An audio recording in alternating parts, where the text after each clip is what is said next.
he's one of the greatest basketball players of his generation. And today in Oakland, they dedicated a basketball court in his honor at Arroyo Viejo Recreation Center. Chris Mullin, you name it. He is a basketball star, grown up in New York. He was a two-time Olympic gold medalist, College Player of the Year, five-time All-Star, General Manager of the Warriors, and on March 19th, he is going to have his number 17 jersey retired all-time. It'll hang from the rafters. Chris joins us from the Coliseum. Chris, it's not till March 19th. Aren't you a little early?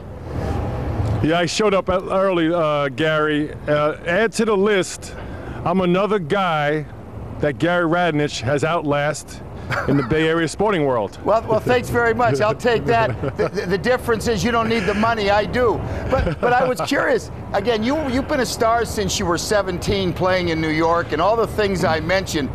You just went into the Hall of Fame last year. How much will this mean to you having the jersey retired?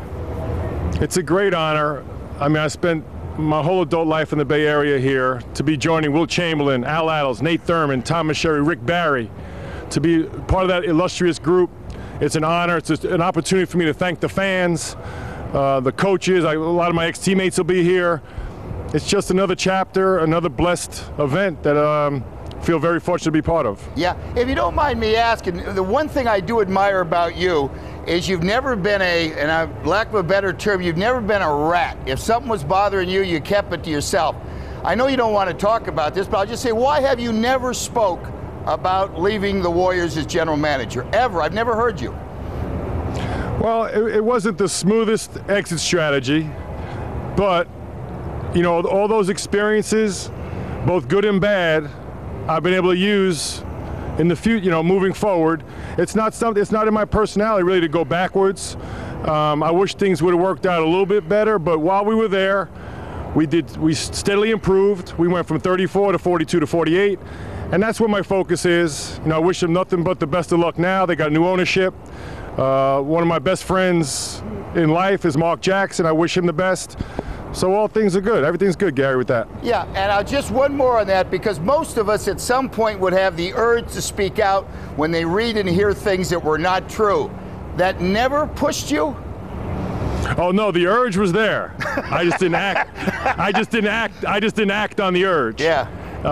But again, you know, part of my life is to not hold grudges and try to move on, live day by day, and not get too out of balance. You know, I'll tell Catherine a quick story. Chris, my first month at KRON, that was the first guy I interviewed when Chris was #1 draft choice of the Warriors. Chris, remember we out at the Coliseum back in '85? And if you put Chris back on the screen, it'd be nice to see him instead of Catherine. But Chris, I've never told you this, is that I've had so many things I wanted to say against KRON, because of your example, I've withheld them. I appreciate that, Gary. We're examples for each other.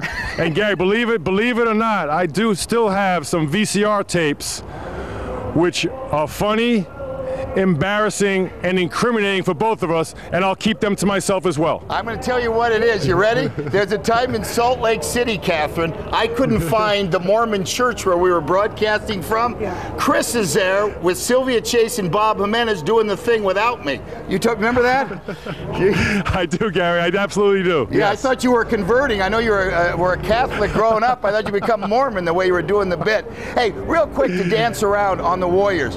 I'm a Jackson fan myself, for what it's worth. He swears by you, says he learned so much from you. Does he have the patience to wait this thing out? He does. He definitely does. Look, you know, they've promoted a lot of change. I think they've made strides defensively. But if you're going to make major changes, it's going to come with the roster at some point. That hasn't happened yet.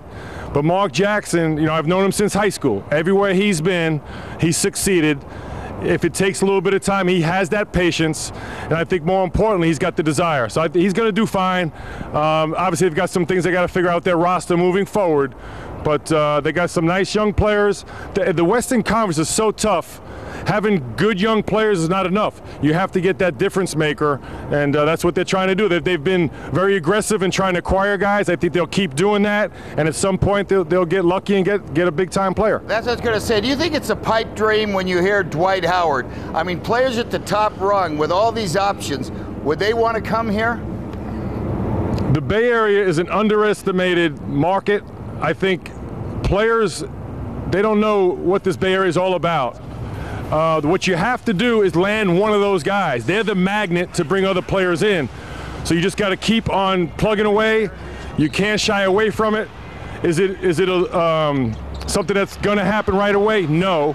But you can't let that persuade you to not go after the big stars. You have to go after them each and every time. I got to admit, I was surprised how good you are on TV. Because again, not to keep talking about money, but one of your game checks is more probably than what they're paying you at ESPN. Why did you want to pursue that after traveling most of your adult life? Yeah, I took some time off, stayed home, and my wife said, enough of this, go get a job. Yeah.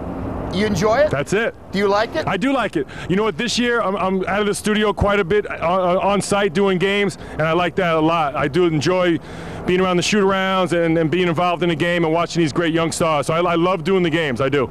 Looking back real quick, I mean, any second thoughts that you devoted your entire life? Obviously you're in the Hall of Fame, but from the time probably you were 10 years old, it was all basketball, all basketball. Ever think you missed something?